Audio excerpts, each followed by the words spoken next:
That's an interesting question. The answer is absolutely not. In the Old Testament, you must look at the expression perpetual covenant. You'll find that physical circumcision in Genesis 17 was given as a perpetual covenant for Jews and Gentiles. If you wanted to be part of the covenant, a member of Israel fully, you had to be physically circumcised.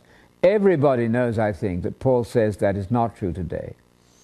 So do not be misled by this perpetual idea, because physical circumcision was not perpetual. It was ongoing within the terms of the Old Covenant, that's right.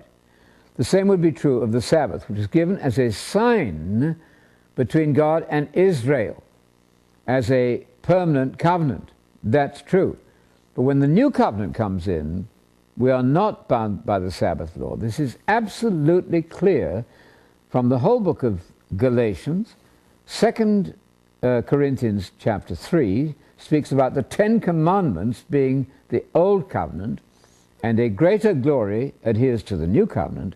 But quite expressly, the only time that Paul actually mentions Sabbath is in Colossians 2, 16 and 17, where he lists the trio, the triad, of a single shadow. That's to say, the annual festivals, the monthly new moons, and the weekly Sabbath.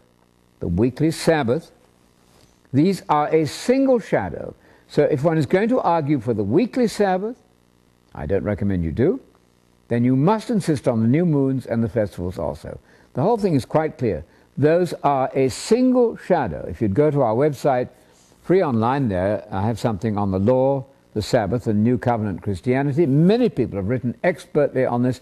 I recommend Henry Alford, the great commentator, who has an explicit statement there. It is absolutely unarguable, I think, that in Colossians 2, 16 and 17, Paul is saying that the calendar of Israel is a single shadow. You find 10 occurrences in the Old Testament where those three are listed together as a single calendrical expression. They are a single shadow replaced now by the substance or the body, which is Messiah. So if you are trying to keep the Sabbath, you're denying the sufficiency of the risen Messiah, who is your Sabbath. Come to me and I will give you rest.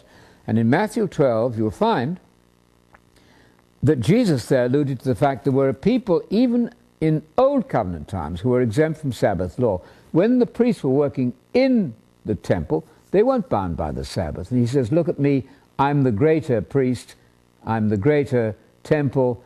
And so in New Covenant theology, physical circumcision is pointless for Jews and Gentiles.